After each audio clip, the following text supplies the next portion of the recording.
What's good? You're now tuned in to the Come Up. I am Skye. I got a very special guest with me today.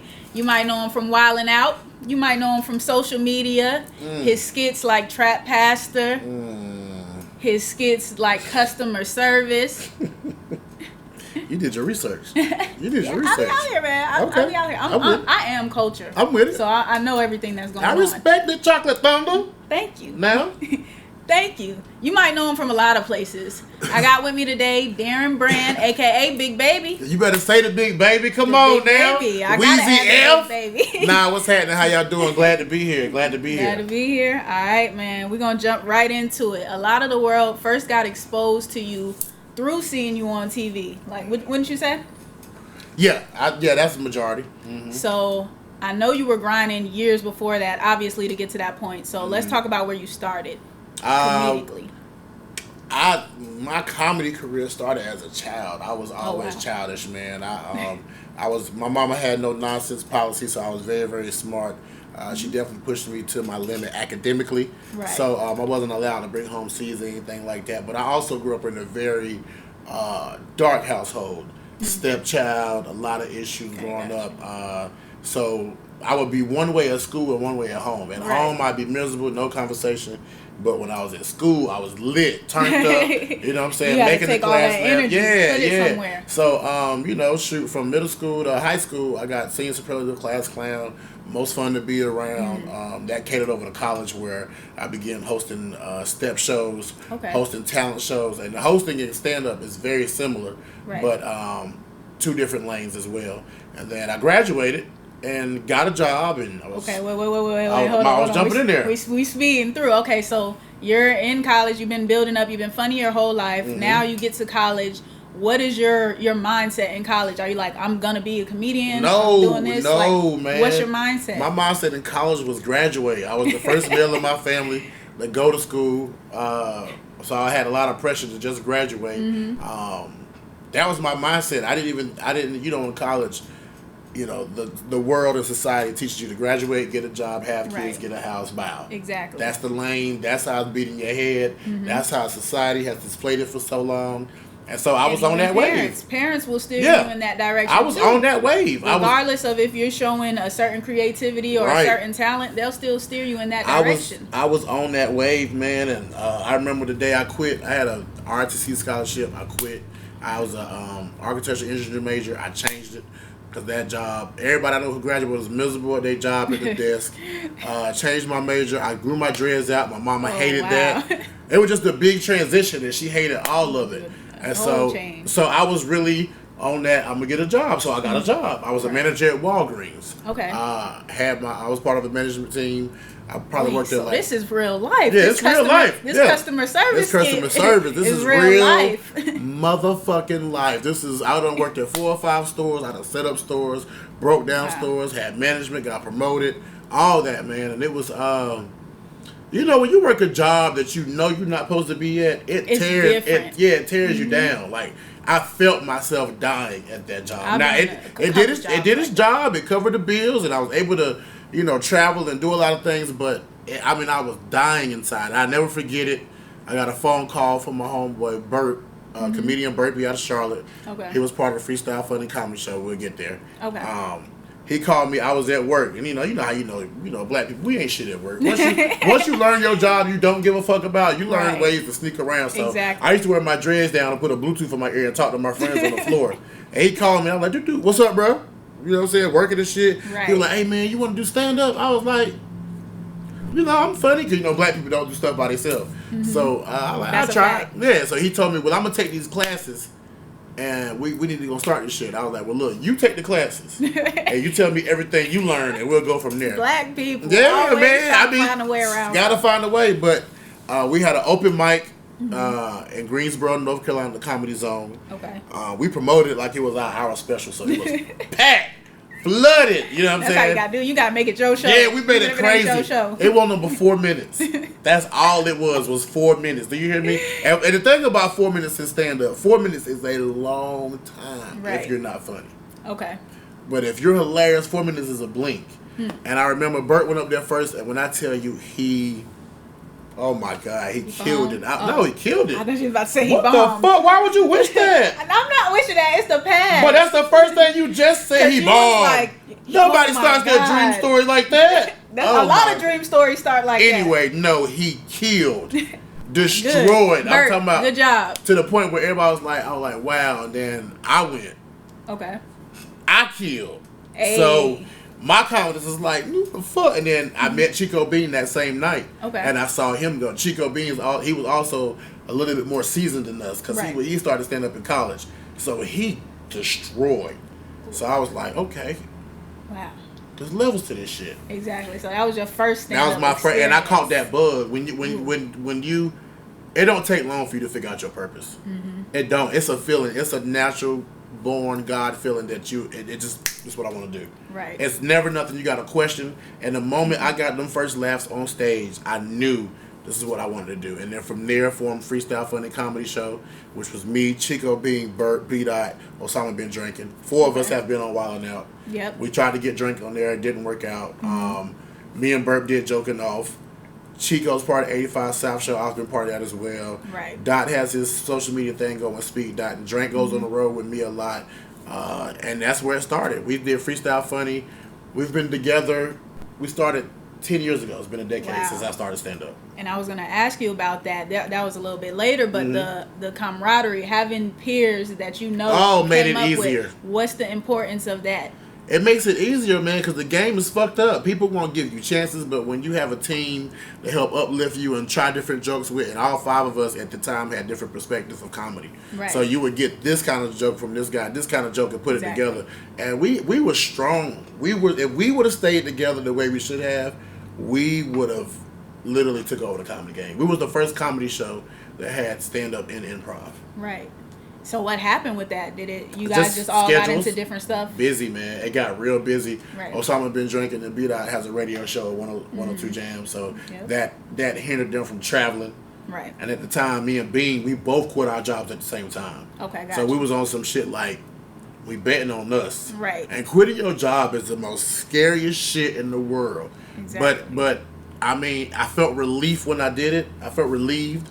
And when it happened, that first year, me and Bean took off. Like, I invested in college bookings, and that's where I got a lot of my growth and support from colleges, because I went to college, so that material was easy.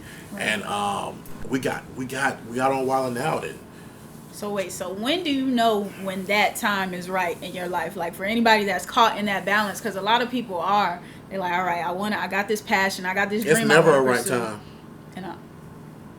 It's never a right time. You can always find an excuse to keep your job. No, that's true. You can always, I need benefits. That's an excuse.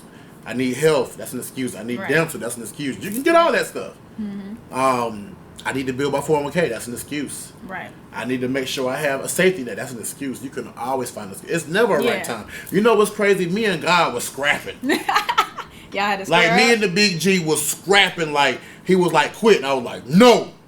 And I'm going to tell you what happened, yo. Like, we picked up a college tour. We had like 30 college bookings. And at the time, we weren't making like big money, but it was enough to sustain. Right. You know, you only need, if you manage your bills, you only need $2,000 a month to survive if you got to. You know what I'm saying? Bare minimum. So we had a 30 college booking tour. My income tax check was huge that year. My job got rid of my position. Oh, wow. So all the signs was basically signs was like, quit. Do it. God was like, quit. Right. I'm telling you, quit. They offered me a severance package. And you was fighting. And I was like, nah, I'm going to just drop the part-time. I'm going to just work like twice a month so my name's in the system. Gotcha. And I prayed. I talked to my parents. They was like, no. You know, they don't understand.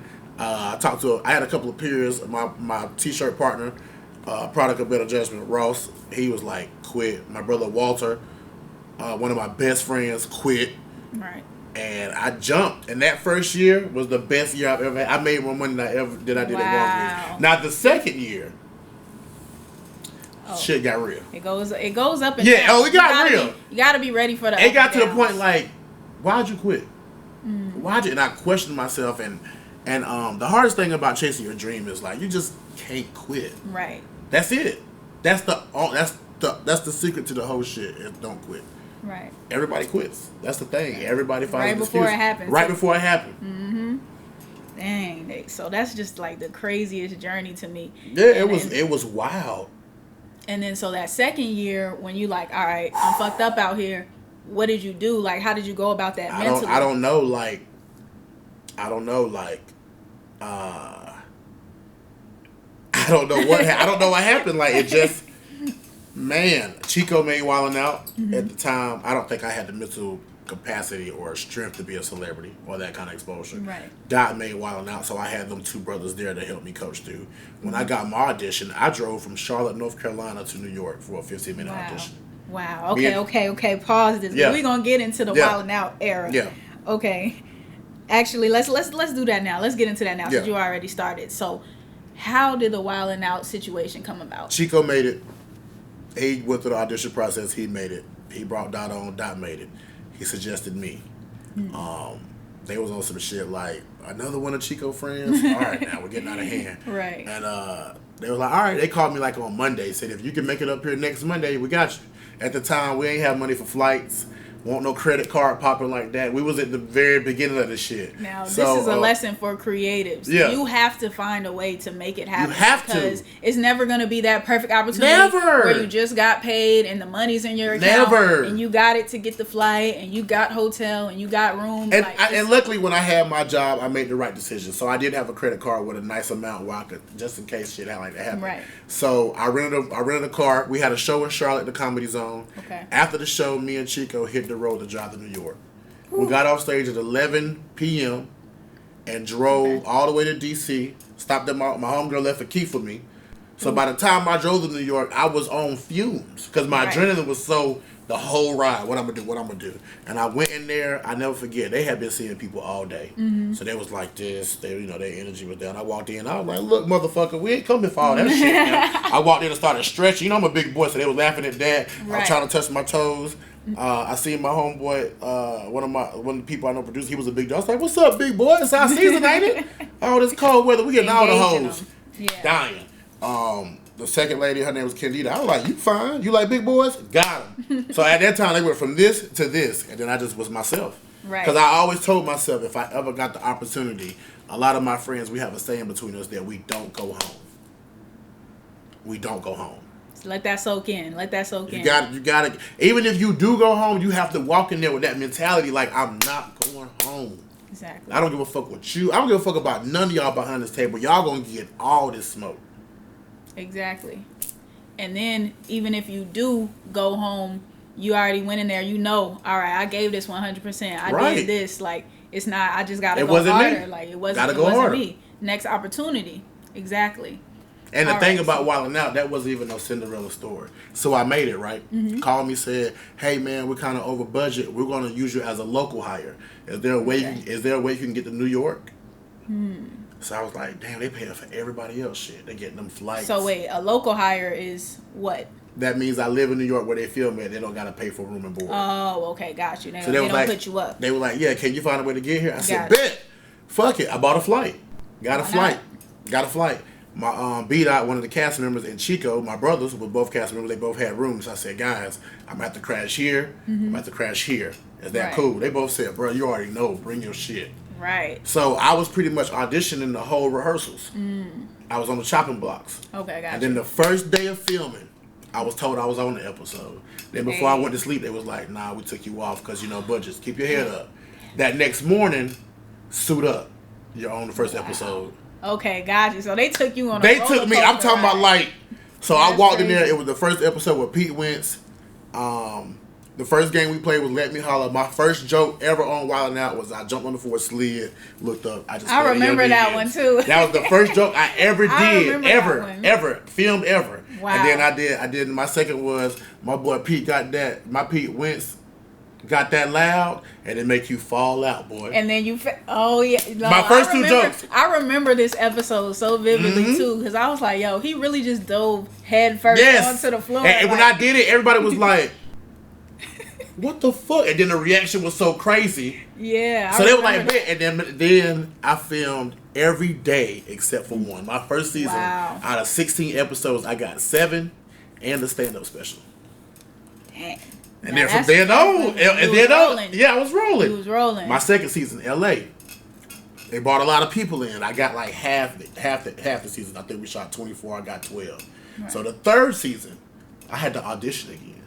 Dang. That's the politics in this game. You're never safe. Okay, so they seen the performance. Loved before, it. But we did this thing. Let's see if we get somebody new in there. Got you. So they brought all these social media people. And that was the birth of the social media cast members. Yep, I got that. Everybody, all the Vine people. Oh, man. And it was so discouraging. Because you knew at that point, shit was changing over. Mm-hmm.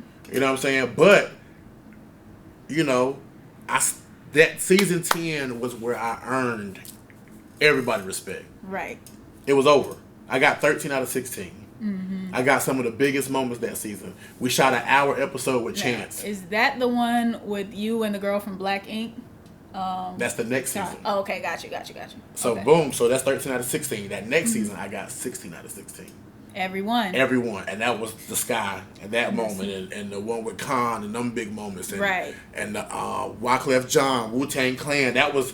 Then I was like, boom, I'm in there. Right. I'm in there. Let's go. After that, I got a McDonald's commercial with Wildin Out. 2 McDonald's commercials.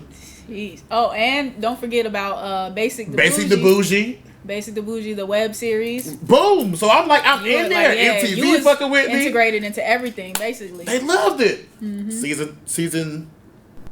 Season 11, they bring in a lot of more social media people. But this time, every person has 1 million followers. Yep. Every person. Zoe. Which I love Zoe. Mm-hmm. B. Simone comes back. Pretty V. Young Swag. All these people got 1 million followers. So we like, yo, they getting rid of us. Right. This is happening. So before we get to that part, because we're going to get to that part. So talk about that build up from you legit came to do unpaid episodes, right? You were just auditioning. Mm-hmm. So you jumped out there and did that. Then you got one episode. They like, you on the episode, you're not on the episode, you on the episode.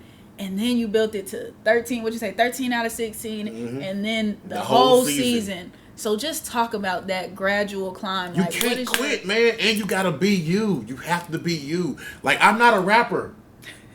I'm not. You know what I'm saying? And Wild Out is based a lot on Wild Style. Right. But one thing I found is my own lane. Mm-hmm. I never tried to be the old school fool. I never tried to be a battle rapper. Right. I'm not a rapper. We have rappers for that. Shine. Exactly. I'm a team player. I'm a comedian. Mm-hmm. I used the show for what I was supposed to. And you're very physical with your comedy. Exactly. I don't have to. The camera, if you look on this episode, I may have not said a joke. The camera's always on me. Right. You're very physical with that. And that also comes from how you treat people.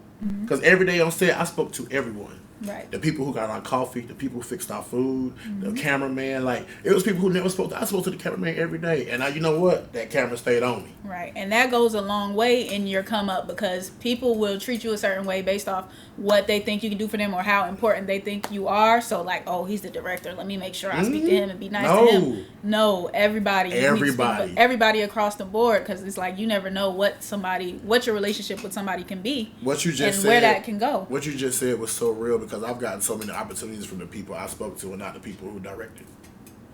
Yeah. Like, I got a guy, man, he's funny as hell. He's Darrin. I try him out just by speaking. And that's, you know what I'm saying? So, take me back to that. Season 11, we had all the IG people. I got like maybe 16 out of 26 or something like that. I missed 10. Right. And then season 12 ended up being my last season. Okay, now what happened with that? Because when I tell you, I didn't even know, I didn't know you were off the show until very, very recently. Yeah, they told me budgets and they was going a different way. And when you're so invested in the show, like I wear Wildin' Out proud. Right. Like I don't disrespect it when I wear it. I'm not. I don't use it for the women and extracurricular and all this the stuff you could do with it. I really wear it proud because I earned it. Mm-hmm. My route on it went the same way. Right. So when I got cut, it hurt. I'm not gonna lie, it hurt. Yeah, I was gonna ask that once I found out. I was gonna say, did you leave or did they cut you? So I never would leave. I never. You know what I'm saying? But at the same time, it also forced me you're going to be all right.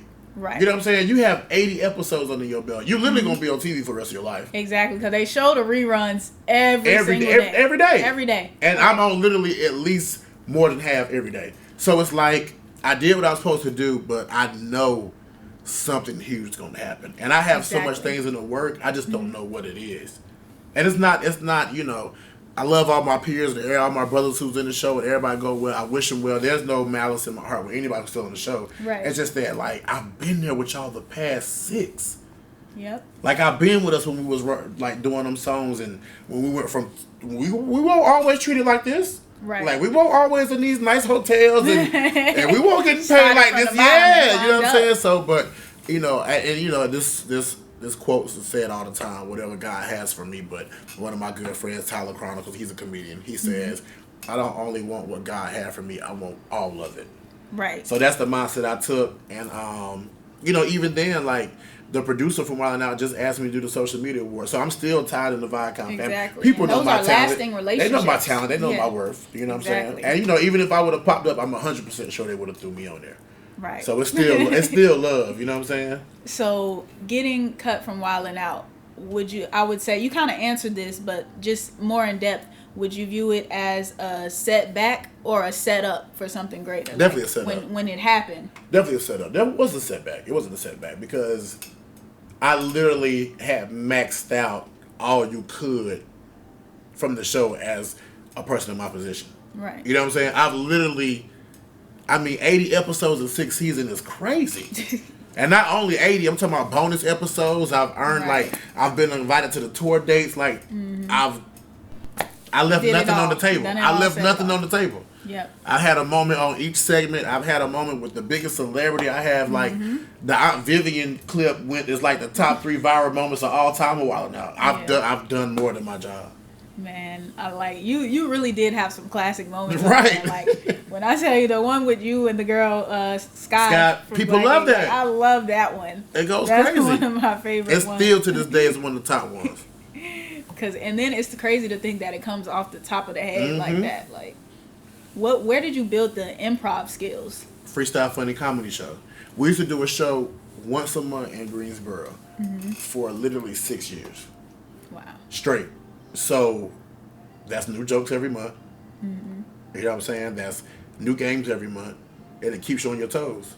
So that really made all of us, like, Gotcha. the reason why Chico Uzi is today, not only because he's phenomenal talent, but Freestyle Funny kind of like groomed us into these Right. improv Got you those games. chops. We did it before.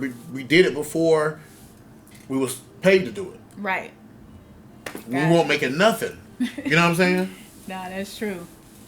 Now, what's the next move for you? I'm really focusing on my content and building my YouTube and using that platform now that I have this audience that loves me. Me and Desi Banks, we linked up naturally. Wasn't forced. Right. He's sitting on about 2 million followers on Instagram. He's an actor. He's a up and coming comedian. We've been on the road with B. Simone the last 6 months, and Desi has grown so much.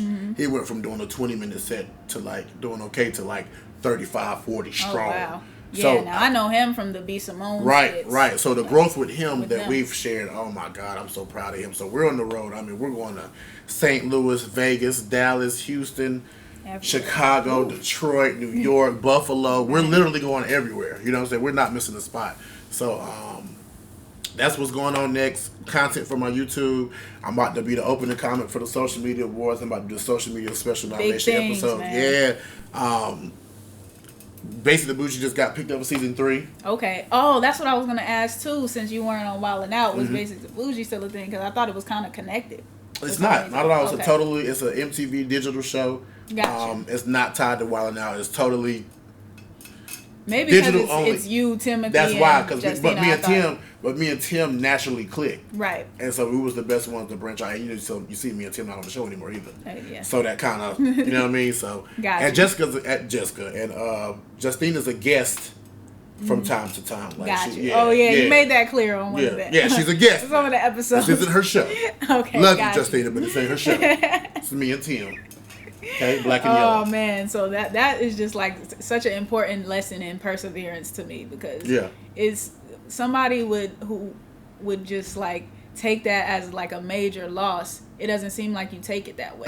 You like, all right, I'm out here, I'm doing Basic to Bougie social media. Right, and you got to Use this think, I as still got opportunity. 6 or 7 episodes left. So, Right.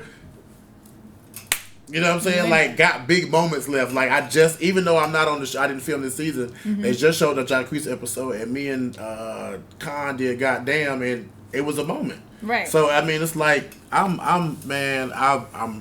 taking 2019. I'm more focused in the gym, more focused on the mindset. The way the world is, social media. I'm focused on positivity only. And that's something you display a lot on your social media. We see you posting your inspirational quotes, posting your workouts, making me realize how much I'm slacking in the gym. You still got it, though. Man, I could be better, though. These abs ain't going to make themselves. Like, I got to just put that effort in and do it. But real like, men don't want girls with abs. Hello? I don't know about that. Real men like to rub the sides a little bit. Okay. Scoop. Noted. I'm keep that noted. Warm. You know what I'm talking about? We don't want to feel no washboard. What are you doing? You been crying? You Not didn't like- eat today? Not You like didn't eat man, today? Not like man abs, but just a little definition. You that's didn't eat all. today? Just a little definition. Leave that That's Wendy's all. salad alone and get these meatballs. So, comedian question. Yeah. Your personal top 3 comics. Top 3. Of all time. Of Dead all or alive. time. Dead or alive. Cedric the Entertainer, Sinbad, and Jamie Foxx. Okay. We share one. We share one of I ain't them. hesitate on that. Them my 3, man. Them Solid. Them 3 so cold. Solid. Jamie Foxx is underrated, though. I feel like he's not getting his... No, he's just not. He's not just underrated. He just due. hasn't done it in a long time. Yeah. Last one he did was I Might Need Security, and that's like almost over Mad 10 old. years. Yeah, It's you know so what I'm saying? classic, Yeah, though. but that's what I'm saying. He has not done that in a while. That's the only reason you Nah, forget that's it. He's so focused on the acting. You gotta think after he did stand up, he did music. Yep. Then he did acting. That's why I think he's one of the greatest, because Yeah. I judge it as your total as an artist. Nah, his stand up That's is why. way. I mean, don't get me wrong. He's a phenomenal actor, but his stand up is so. Jamie Foxx. But the way he incorporates the singing into Yeah, the stand up, yeah. it's like no other. Like, Yeah. I went to a Jamie Foxx concert when I was like, I had to be like 10. What too was you young to doing be at up there. 10? What is your cousins- mother? Look, my cousins went, so they took me too. Mom. No, see, no, No? it wasn't even like that. It was real. A 10-year-old shouldn't have been in there. No, that's what I'm saying. Where was your mama? But the Jamie Foxx show was my favorite show as a kid. So What was they you just- doing watching Jamie Foxx? I know every episode by heart. Every episode. I do too. You're so not supposed to be watching it at 10. You should though. There was it's a like lot one of the best adult. shows. No. Look, I used to record over VHSs. Favorite the Jamie Foxx episode. Favorite Jamie Foxx episode. Go. Aunt Helen's Pies. I like Okay. that episode. Favorite Jamie Foxx clip of all time. That's too hard. No, it's like not. in general. No, like, it's not. Or just of the show. Of the show. No, it's not. It's Favorite hands down clip? simple. You got 5 seconds to say it. I see. I like different. I like the different ones. like I like different the shit, wedding. too. I like the wedding song. Like Okay. that's one of my favorites. I don't know which one Boom. you going for. Best clip of all time. Mark Curry was the driver. Was the driver inspector. The drill sergeant. Drill sergeant and, Yep. the DMV. Mm-hmm. Funniest clip ever when Braxton said something, and he read and slipped on the desk. And if you look, Jamie Foxx, you know what I'm saying, and the big black girl all had to turn because they was laughing. Yeah. If you go back and look at that episode, They did that a lot though. I'm talking about like to the point where Jamie was like, shaking. "What you say, but say I'm a sissy? I'm a sissy." Say, "No, sir, I'm not." Funniest clip, and I could watch that every day for the rest of my life. Oh my God, so many classic moments, Yeah. man. But I respect Jamie. He's my top. Sinbad, he can still do stand up without cussing an hour straight and still have you crying. Like that's so Insane. phenomenal. Like Sinbad's very underrated to me. You know who's underrated to me? Who? Keenen Ivory Wayans. I mean, he wrote for everybody. That's why I don't get it. Like why he's not held in a certain regard, because I think he wrote Eddie Murphy Raw. I wouldn't have put that together. I think Keenen had a lot to do with this thing. Like Keenen, he was so ahead of his time. Exactly. The Wayans were the original Kardashian family. Yeah. For the black community, yeah. He put the whole family Yeah, on. That's yeah. not only did he put the family on, he also put other people that wasn't even in the family Damon on. Wayans is very talented out of them too. My Wife and Kids, classic. Oh man, that's my top Classic. 5. That's my top 5. See, this how much you didn't love it more than me though. This how much I love My Wife Talk and about Kids. So that was my show. I was in elementary school. I was the class president. Mm-hmm. I get on the phone and call Franklin, the one who played Franklin. I called the number to his manager, which was his mom at the time, which I didn't know. And I'm like, so how do we get Franklin to come to our school and talk to the kids? Mind you, how old are you in 5th grade? Like what, like 10? Yeah, 11, Like something 10? like that. Yeah, I'm like 10. So what did she calls say? to his manager. Oh, they came to the school. So you met Franklin? Yeah, I brought him to the school at 10. The shoes, Franklin. Yes, Blinky Doos. Blinky Doos. Yes. So and I tried to get Franklin and Katie, but I could never reach her. That's amazing. How old were you? I was in 5th grade. You was a boss locked in from the beginning of your spirit. From the jump. It's okay. I got it. And you had that was these phones. Nah, that wasn't. That was before my time. I'm 23. Oh yeah, woo, child. Never mind. You was on the cell phone. You fine. No, I wasn't on cell phone. Hey, you met Franklin? Yeah, I called him because. So as a fan of the show, and you're a chocolate sister. I'm sorry. I hate to betray my kind, but. You was cool with the Switch sister? She was just a better actress. She was a better actress. I'm sorry. This is so off on a tangent, but the light skin Claire, she was ditzy and it was just funny. It brought more entertainment value to the show. Cool. You wasn't feeling it? You not feeling it? You can't tell me. You can't tell me. Man, and they even switched it out so crazy. You look different, Claire.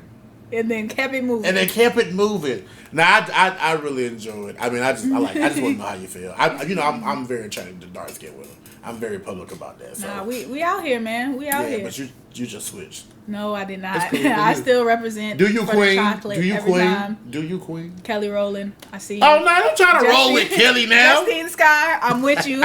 Asia Skye, Justine Skye, we right here. We all here. I'm asleep. We all here. Man, I don't want to take up too much more of your time. You good? I appreciate you stopping through. Tell them where they can follow you, where they can find you. Roll up. You can follow me on Instagram, Twitter, Darrin Brand _ DARRENBRAND _. Check my website out. That's where all my YouTube clips is, all my social media, my EPK, my info for booking, DarrinBrand.com. Basic to Bougie. Hopefully this project I did with Issa Rae come out soon. I've been waiting on that for a year. Hold on. How you not just gonna breeze by? Because it's just something I shot for her digital platform, and it was shot. You can shoot a lot of stuff that'll never come out. So I'm just hoping that it, I can say that it's coming out soon. Issa, make that happen. Yeah, I want to see that. Her queen behind. She's funny. She's so funny. Yeah, on she's the hilarious. Low, on the high. Black is popping right now. It's in. It's popping right That's now. why I said you got to wear that Black Money Matters shirt to the award show. What school did you went to? That's a different Central. Oh, Eagle that's Pride, why. Eagle That's Pride. why you saying something about I don't want an ANT shirt. But hold on though. I didn't finish though, so I just gotta make that disclaimer. But I still I feel compelled to represent. I feel compelled to represent. Well, it's cool. I was about to say, ooh, we just beat y'all. Football. So and we're not basketball. gonna talk about that. Okay, we good. All right. So it's been so dope to watch your come up, your TV career, your online platforms just booming. I'm so interested to see what you do next. Thank you for gracing the come up. Appreciate what it. we like to do, we like to close it out with a word of advice for someone who's on their come up, who's on their journey right now. This is going through what you may have went through in the past. This is my word of advice for anybody that's dream chasing and want to do their thing. It's real simple, but yet hard.